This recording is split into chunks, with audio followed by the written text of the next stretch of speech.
अगर खाना अच्छे से डाइजेस्ट होगा तभी वो एब्जॉर्ब होगा, और अगर वो एब्जॉर्ब सही से होगा तभी वो सेल्स को जाएगा और वो यूज होगा और वो फिर दिखेगा। खाने का तरीका, बनाने का तरीका और प्लेट में रखने का तरीका। हमारे यहाँ स्पेशली नॉर्थ में एक नाश्ता बड़ा मशहूर है, चाय के साथ पराठा। या पतले हो जाओगे तो बहुत अच्छे लगोगे, शादी के लिए पतले हो जाओ। गट हेल्थ क्या है, गट के वीक होने के क्या कारण है? मेट्रो में भी जाते कोई तो खड़ा रहेगा बहुत देर, पहले बसेस में जाते थे तो ज्यादा मेहनत होती थी।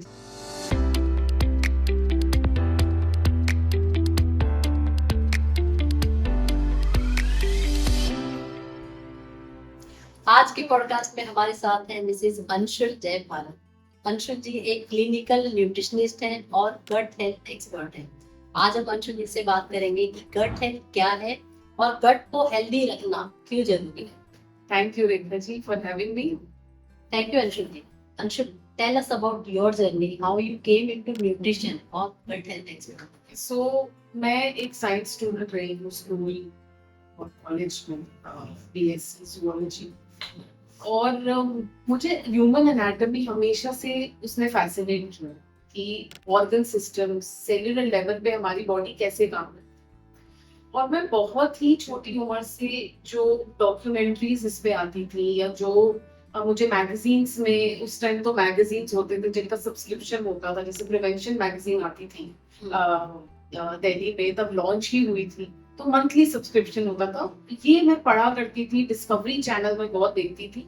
उसमें डॉक्यूमेंट्रीज में बताया जाता था कि अगर आपको पेट का इन्फेक्शन हो जाए तो आपकी बॉडी सेलुलर लेवल पे किस तरीके से उसको फाइट कर। और वो चीजें देखकर जो मेरी रिस्पेक्ट थी फॉर ह्यूमन बॉडी वो इतनी बढ़ गई कि हमारी बॉडी अंदर से इतनी मेहनत करती है, और हम एज एज ह्यूमंस जब हम इस बॉडी को ओन करते हैं तो उसकी रिस्पेक्ट और लव में हमें क्या करना चाहिए उसकी केयर करने के लिए, तो वहां से ये सीड थोड़ा थोड़ा शुरू हुआ।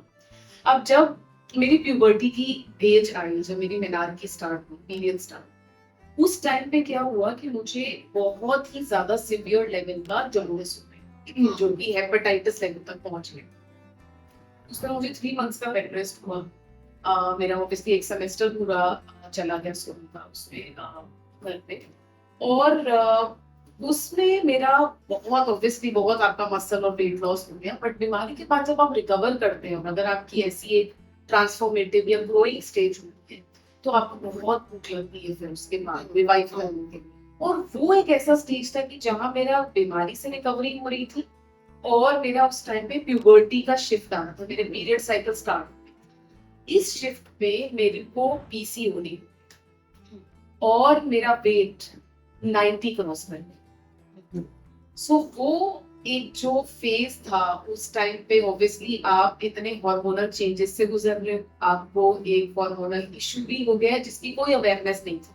तो हमारे पेरेंट्स को नहीं पता क्योंकि मेरे साइकिल नॉर्मल रहती थी, तो कोई सिम्टम नहीं था, बट पीसीओडी था क्योंकि लोअर बॉडी में आपका वेट इंक्रीज हो जाता है। तो इससे पूरा मेरा 12th स्टैंडर्ड तक मेरी स्टडीज इफेक्ट हुई, मेरे ग्रेड्स इफेक्ट हुए, मेरा मोरल एवरीथिंग वाज इफेक्टेड। मैं बहुत लो फेज से गुजरी उस टाइम पे, क्योंकि आप शेयर भी नहीं कर सकते हो, आप पे पढ़ाई का एक 10th to 12th का एक प्रेशर है आपके नंबर लाने का, पेरेंट्स को प्रूव करने का। और आप इतने हार्मोनल चेंजेस से गुजर रहे हो, आपके मूड स्विंग्स, या आप वैसे भी थोड़ा सा, एक आप टीनेज देखें तो वो इतना थोड़ा रिबेलियस हो जाती है, शेयर नहीं करती। तो उस सब से ऑब्वियसली आई गॉट, मतलब मैं इसको कहने में वो नहीं कहूँगी कि मैं शायद डिप्रेशन फेज में भी थी, बिकॉज मैं बिल्कुल बात ही नहीं करती थी किसी से। बट वो सारी एनर्जी मैंने शिफ्ट करी। मतलब आप सड़क पे चलते चलते भी कमेंट्स हो जाते थे क्योंकि हम इतने हैवी वेट में, तो बहुत ईट टीजिंग बहुत देखा है।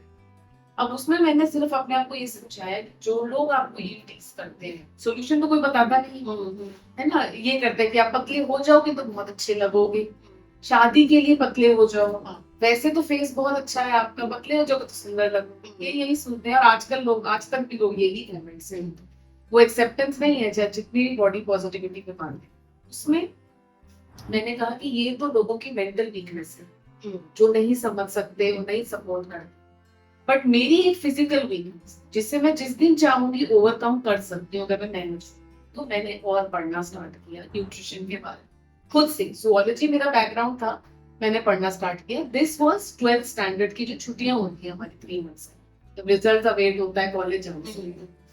तो मैंने वॉक शुरू करी, ठीक है, डेली का। आई स्टार्टेड विद वर्कआउट, जो बेसिक एक वॉक शुरू करी मैंने। उस टाइम पे ये योगा का स्टार्ट हुआ, बट वो मैंने कहा बिना सुपरविजन के करना ठीक नहीं है। 1-2 दिन ब्रीदिंग एक्सरसाइज करी, मुझे फीवर हो गया तो ऐसे बिना सुपरविजन के क्या करते हैं, सिंपल करते हैं। मैंने वॉक का रिजीम स्टार्ट किया, एक स्टेशनरी साइकिल में इन्वेस्ट किया। तो डेली के 8 किलोमीटर या तो साइकिल पे होते थे जब मौसम ठीक नहीं, या फिर बाहर वॉक होती थी 45 मिनट्स टू एन आवर। और कुछ फ्लोर एक्सरसाइजेस होती जो मैं घर पे ही करती थी सबके उठने से पहले।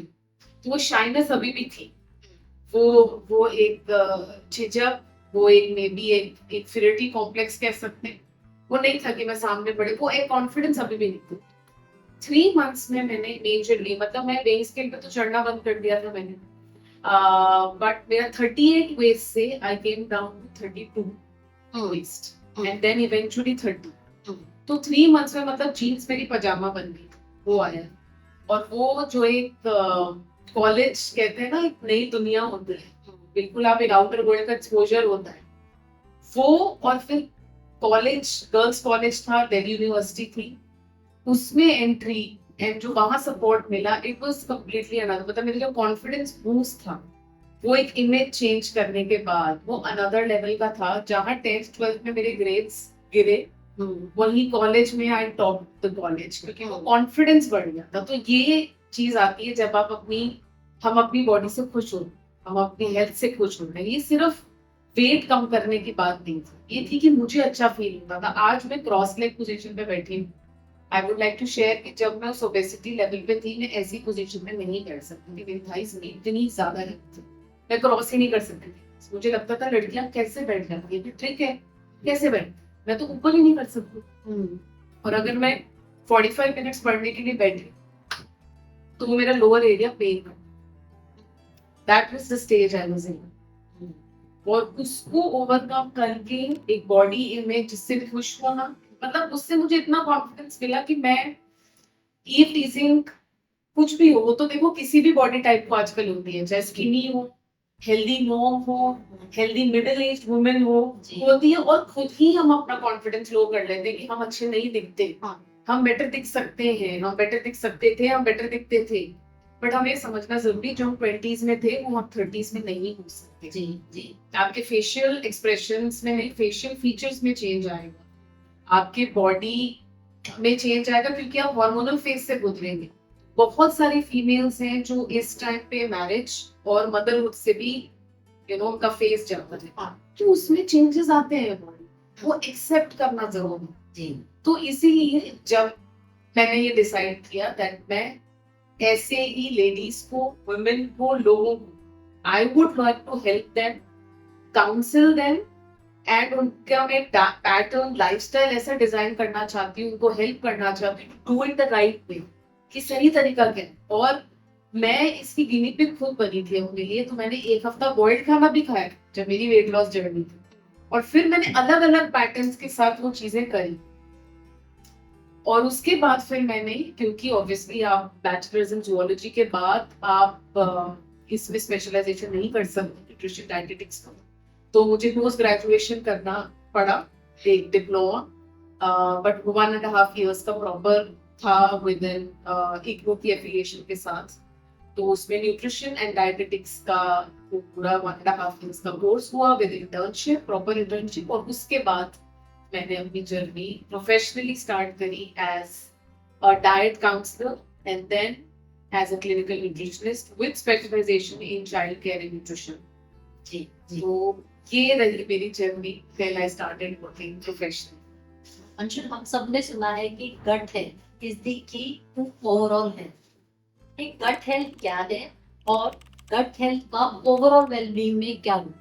सो गट हेल्थ बेसिकली हमारा जो डाइजेस्टिव सिस्टम से जो आप समझ रहे हैं, जो हमारा गैस्ट्रोइंटेस्टिनल ट्रैक्ट होता है, ये जो फूड पाइप आप समझ रहे हैं, स्टमक, तो पेट की हेल्थ हमारी गट, ठीक है। बट ये ना लिविंग कैसे है, क्योंकि हमारे गट में लिविंग बैक्टीरिया हो, ये सबको पता है कि एक हेल्दी बैक्टीरिया हमारे गट में होते हैं, जिसे हम बोलते हैं गट माइक्रोबायोम के नाम से बोला जाता है। इसे गट माइक्रोफ्लोरा। फ्लोरा, हम अगर किसी कंट्री की बात करें, फ्लोरा का मतलब होता है आपका पेड़ पौधे, है ना। तो हमारा गट फ्लोरा है उसके बैक्टीरिया। अब ये गट बैक्टीरिया कैसे इम्पोर्टेंट है, या गट का हेल्थ क्यों इम्पोर्टेंट है? गट को बोला जाता है हमारी बॉडी का दूसरा ब्रेन, और ये हमारा जो एक्चुअल जिसे हम ब्रेन बोलते हैं और आपकी गट, ये कनेक्टेड भी होते हैं एक दूसरे में, जिसे बोला जाता है गट ब्रेन एक्सिस। बच्चे का जन्म जब होता है, उसका बर्थ होता है वेजाइना से, वहीं से उससे बैक्टीरिया अटैच हो जाता है।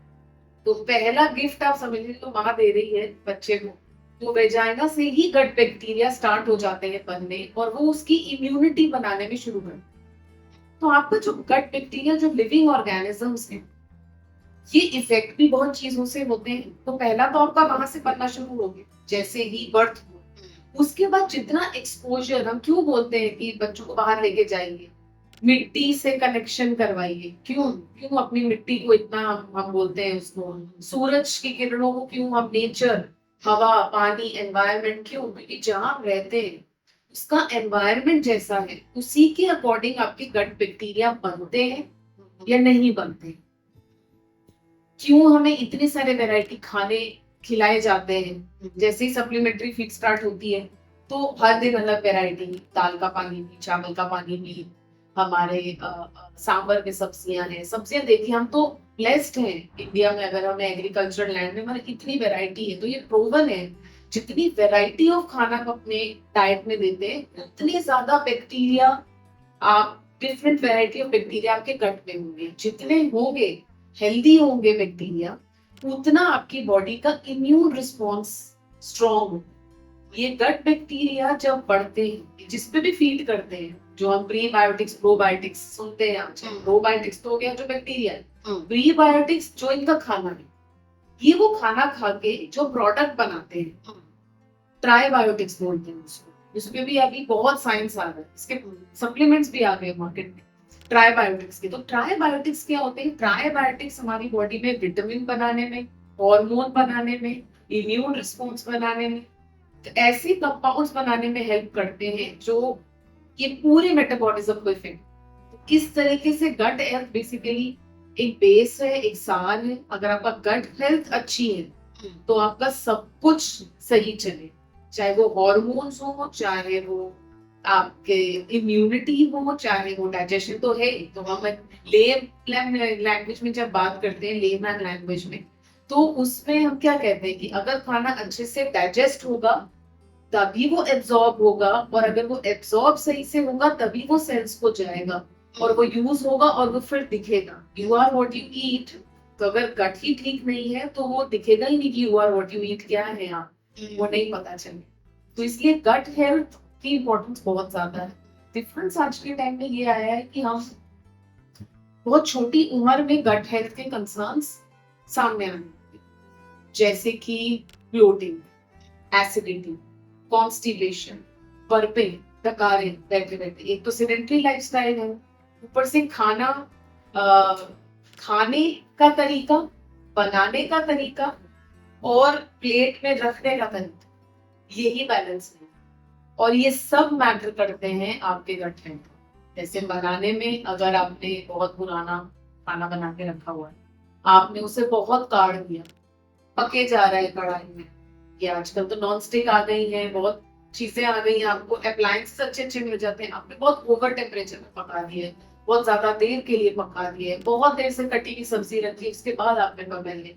आपके यूटेंसिल्स कौन से, आप किस में पका रहे, एल्यूमिनियम में, स्टील में, क्ले में, किस में पका रहे? तो वहाँ कुकिंग से स्टार्ट हो जाता है उस चीज का न्यूट्रिशन या उस चीज का रिएक्शन आपकी बॉडी को कैसा मिलेगा। उसके बाद कैसे खाया, आपने फोन देखते हुए खाया, आपने टीवी देखते हुए खाया, आपने किसी से बहस करते हुए खाया, आप इमोशन क्या दे रहे हो खाना खाने के टाइम, उसमें ध्यान भी दे रहे हो कि नहीं, आपने कैसे हाथ से खाया, चम्मच से खाया, वो एक बहुत छोटे पैरामीटर है। हालांकि बोलते हैं कि हाथ से खाएंगे नहीं, बट मैटर करते हैं क्यों। जब आप हाथ से खाते हैं ना, फोकस करो, आप चम्मच से फोकस नहीं करोगे आगे। आप चम्मच से अगर खाओगे तो आप आराम से देखते हुए, बात करते हुए खा सकते हो, बट हाथ से खाने के लिए आपको फोकस करना पड़ेगा। अंशु, गट के वीक होने के क्या कारण है और गट के वीक होने से किस तरह की बीमारियां आ सकती हैं? सो गट के वीक होने का सबसे बड़ा कारण मुझे लगता है कन्वीनियंस हमारे आसपास है, कि हमारा लाइफस्टाइल बहुत सेडेंटरी हो गया है, हमारे घर छोटे हो गए हैं, हमें घर के अंदर उस छोटे घर में भी काम करने के अप्लायंसेस भी हैं, हेल्प भी है, तो हमारी बॉडी मूवमेंट बहुत कम हो गई है। अब मैं एक एग्जांपल देती हूँ लोगों को कि आपको जॉइंट्स क्यों दिए शरीर, मसल्स जॉइंट्स क्यों दिए हैं? हिलाने के लिए।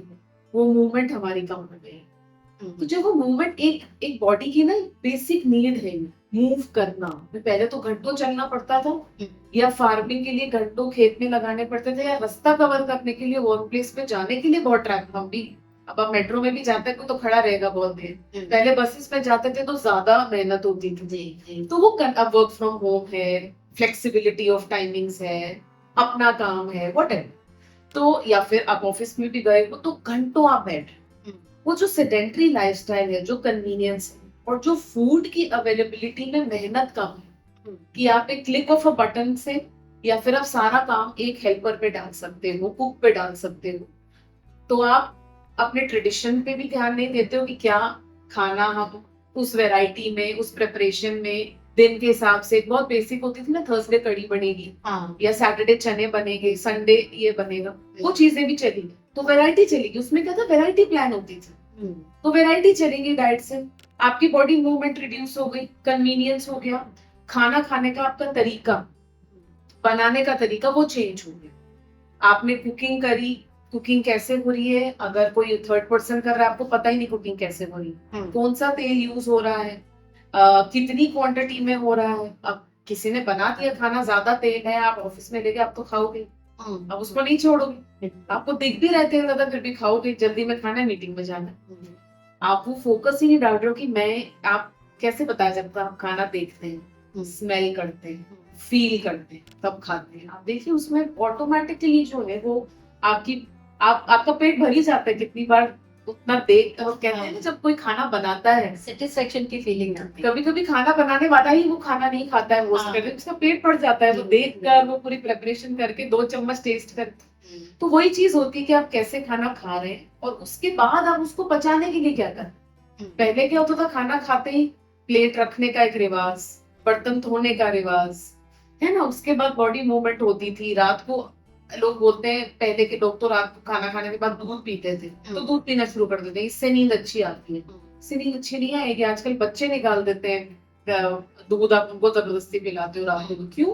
क्योंकि उसके बाद वो पूरे घर में पोछा लगाते थे, उसके बाद बिस्तर बिछते थे, या छत पे छिड़काव होता था, या बर्तन धोए जाते थे, अगले दिन की प्रिपरेशन होती थी, है ना, गोडाउन्स होते थे, या घर में एक स्टोरेज हाउस होता था, उससे आटा तेल ये सब मेहनत होती थी, फिजिकल लेबर, तो उसमें खाना पच जाता था 7 बजे का खाया हुआ, तो वो 9 साढ़े 9 बजे तक। वो ऐसे नहीं कि आप 8-9 बजे खाना खा रहे हैं और 11 बजे दूध पी रहे हैं, वो वाला नहीं। तो timings, food combination, how you cooking your meal, convenience of food, मेहनत करना, वो सब कम हो गया। उससे सेडेंटरी, ये पूरा सिस्टम आप में सेडेंटरी कर दिया, और बेसिक से आप दूर चले गए, तो उससे गट हेल्थ इश्यूज, जो कि एसिडिटी, नॉर्मल एसिडिटी शुरू होती है, नॉर्मल गैस शुरू होती है, और वो कहाँ क्रोनिक एसिडिटी या गर्ड या एसिड रिफ्लक्स में कन्वर्ट हो जाती है, गैस ब्लोटिंग कहाँ आईबीएस और अल्सर्स में कन्वर्ट हो जाती है, वो इन्फ्लेमेशन से। इसका रिजल्ट एक बेसिस है इन्फ्लेमेशन आपकी बॉडी में, इन्फ्लेमेशन गट में होगी, तो ये शुरुआती सिम्टम्स है, और फिर ये क्रॉनिक में चेंज हो जाते हैं, जहां आपको रोज आप बिना कुछ सोचे एक कैंडी की तरह एक एंटासिड लेते हो और चले जाते हो। मतलब काफी लोग, मैंने ये भी सुने कि शादी में खाना खाने से पहले भी एक एंटासिड लेकर जाते चले जाते हैं, हम खाना खा रहे हैं। तो ये डिफरेंसेस हैं, ये डिफरेंस है लाइफस्टाइल, ये डिफरेंस है हमारे, आई थिंक हमारे ट्रेडिशनल प्रैक्टिसेस और बेसिक्स से दूर होने का। मॉडर्नाइजेशन का एक साइड इफेक्ट मान लीजिए आप, is equal to gut health concern. तो अगर मैं आपको एग्जांपल दूं, यहाँ पे केस था, इन्होंने मुझे कांटेक्ट किया था लिंक्डइन के थ्रू, और ये स्वीडन में एक बैंगलोर बेस्ड प्रोफेशनल स्वीडन में शिफ्ट हुए थे। तो और वहां जाके जब हम कंट्री चेंज करते हैं तो एनवायरनमेंट चेंज होता है। जी बहुत सारे लोग ये देखते हैं कि हमारे जो हम खाने को पचाने की हमारी जो क्षमता है, जो कैपेसिटी है, या डिफरेंट फूड आइटम से हमारा रिलेशन है वो चेंज हो गया। बहुत सारे लोग जब बाहर से रह के इंडिया आते हैं तो वो पचा ही नहीं पाते यहाँ पे मसाले वाली चीजें। उन्हें लगता है हम तो ग्लूटेन इंटॉलरेंट हो गए हैं, हमारा तो पेट ये हो गए। बहुत सारे लोग दवाई खा के चाट खाते हैं एनालाइज। तो क्योंकि वहां एनवायरनमेंट चेंज होता है, आपका गट बैक्टीरिया चेंज होता है। तो उनका ऐसा सिचुएशन आ गई कि उनकी डाइट हो गई 6 महीने के बच्चे जैसे। मतलब वो सिर्फ जो हम 6 महीने के बच्चे को चावल पिच का पानी देते हैं ना, उबले हुए चावलों का पानी, वो खा रहे थे वो सिर्फ सारे मील्स में। और वो कुछ भी नहीं पचा पाते। उनको रात को इतनी जलन, इतना एसिड ऊपर आता था, वो सो नहीं पाते थे। पोजीशन देखते थे कौन सी पोजीशन में सो कि वो एसिड ना ऊपर, इतना एसिड ऊपर आता था। और खट्टापन जो है। तो हमें लगा साल, 1 साल, बट उनको कोई एंटासिड्स की जरूरत नहीं है। और जब वो पहली बार अपनी बेटी के साथ बाहर जाकर अपने आइसक्रीम एंजॉय करी, मतलब वो मैसेज मेरे लिए बहुत खास है कि वो खा पाए खाना। और वो आज तक उसे मेंटेन कर रहे हैं। कोई उनका रिलैप्स हुआ हो या फिर से गट हेल्थ खराब हो गई उन्हें। तो ये मैं आपको एक सिचुएशन बता रही हूँ, साल लगा जिसमें वो बिल्कुल जीरो हो गई थी गट स्ट्रेंथ, कि वो कुछ भी पचा नहीं पा रहे हैं। एक एडल्ट जिनकी एक डॉटर है। तो अगर वही सोचिए, अगर आप शुरुआती टाइम में जो कि हमारा लाइफस्टाइल की वजह से आपको ये सिम्टम्स महसूस होने शुरू हो रहे हैं, कि आपको खाना आप खा रहे हैं, आपको हेवीनेस लग रही है, या आपको रात को एसिड बन रहा है, एसिडिटी फील हो रही है, सुबह आपको खट्टी डकारें आ रही है, आपको बर्पिंग हो रही है, आपको खाना खाने के बाद एकदम पेट फूल जाता है, ये नॉर्मल नहीं है। इसको नॉर्मलाइज करना बंद करना पड़ेगा कि ये तो नॉर्मल है, मैंने जल्दी जल्दी खा लिया होगा, ये भी रीजन है आपने जल्दी जल्दी खा लिया होगा, but it should not be a regular thing of your routine. This is not normal. Right. Anshul, जैसे अभी किसी को गट इश्यूज है, पता चल गया कि एसिडिटी है, ब्लोटिंग है या हाईली एसिडिक है, तो किस तरीके के फूड्स का कंजम्पशन बंद करना चाहिए और किस तरीके के फूड को लेना शुरू करना चाहिए? तो इसमें वैसे तो बहुत ज्यादा स्पेसिफिक हो जाता है। एक बायो इंडिविजुअलिटी हम बोलते हैं कि हर इंडिविजुअल डिफरेंट है। और गट में बहुत कॉमन है कि किसी को दूध सूट कर रहा है तो किसी को नहीं करेगा, और कंडीशन सेम, सिम्टम सेम। जैसे हम आईबीएस बोलते हैं, irritable bowel syndrome, gut health का एक बहुत बड़ा कंसर्न है। तो उसमें ये मिल्क से बहुत होता है कि मिल्क एक को सूट कर रहा है, पालक एक को सूट करे, दूसरे को नहीं करे। एक तो होता है कि एक पर्टिकुलर इंडिविजुअल को के सिम्टम्स स्पेसिफिक चीजों से डिफरेंट होंगे, उसके ट्रिगर्स डिफरेंट होंगे। उसको सूद करने वाली आइटम्स तो यूजुअली सेम, मतलब नॉर्मली एक जैसी होती है। फीमेल्स हैं, उनको अपने पीरियड से 7 दिन पहले की मॉनिटरिंग करनी चाहिए, क्योंकि ये बहुत कॉमन पीएमएस सिम्टम है, जो कि ज्यादा बात नहीं होती इस पे, कि गट के चेंजेस एक बहुत कॉमन पीएमएस सिम्टम्स है। बाकी महीने ठीक रहेगा, बट पीरियड से पहले नोटिस करेंगी कॉन्स्टिपेशन हुआ है, ब्लोटिंग तो होती ही है, बट गैस बननी शुरू होगी। तो ये पीएमएस चेंजेस में आ, ये नहीं कि उनका गट खराब, ये हार्मोनल चेंजेस से उनका गट चेंजेस आ रहे हैं, वो 1 हफ्ते 10 दिन के। तो उसमें उन्हें पहले से ही अपने नीड्स लाइटर, किसी को ठंडी चीजों से फर्क पड़ता, किसी को ज्यादा गर्म चीजों से, तासीर की चीजों से फर्क, तो वो एनालाइज जब तक आप नहीं करोगे तो आप नहीं पहचान पाओगे रूट कॉज, और आप उस पर काम ही नहीं कर पाओगे। सबसे पहला तो एनालिसिस।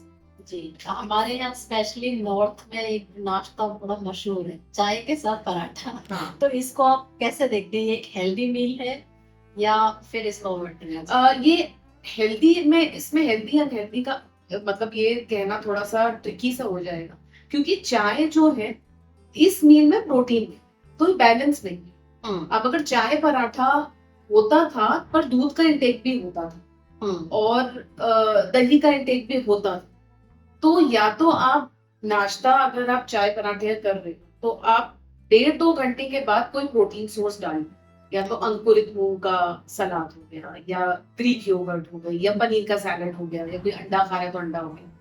तो या तो वो करिए, तो आप खा सकते हैं, एंजॉय कर सकते हैं अपना, क्योंकि एक हमारी मेमोरीज भी होती है अटैच, हमारा एक लेवल ऑफ अटैचमेंट होता है कुछ खाने के आइटम से। और इंडियंस के लिए चाय तो बहुत ही प्यारी है, बट चाय से आपके खाने में जो प्रोटीन, और वाइटल मिनरल्स होते हैं वो एब्जॉर्ब नहीं होते। तो आपको इस चीज का ध्यान रखना है। तो आपको अगर पनीर का पराठा खा रहे हो तो आप चाय के साथ लो। आप एक नमक अजवाइन का पराठा, काली मिर्च का पराठा, प्याज का पराठा आप ये खा सकते हो अगर आपको चाय के साथ ही इंजॉय करना चाहते हो। दो तरीके हैं, या तो आप चाय के साथ पराठा खाइए और प्रोटीन का अपना इंटेक जो है वो डिफरेंट है। वो आप 1.5-2 घंटे बाद रखिए ताकि आपका ब्रेकफास्ट 2 पार्ट में डिवाइड हो।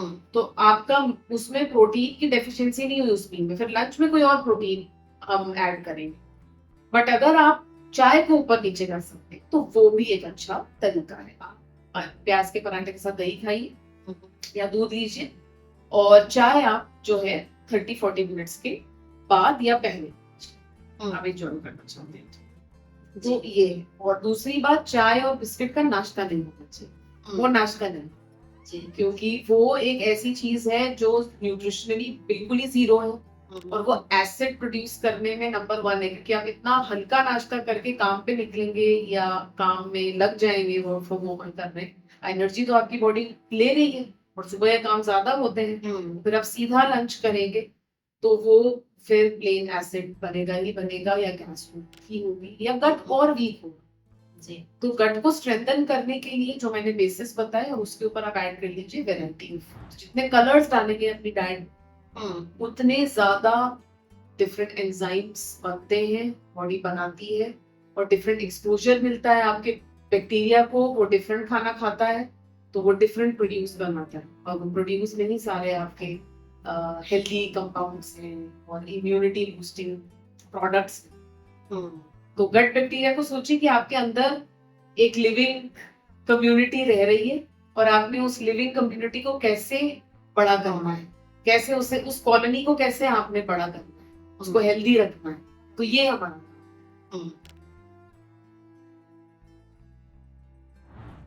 क्या हमें प्रोटीन 12 बजे से पहले खा लेने चाहिए पूरे दिन भर के? ये एक बहुत बड़ा मिथ है। लोग कहते हैं दाल प्रोटीन है, दाल प्रोटीन नहीं है।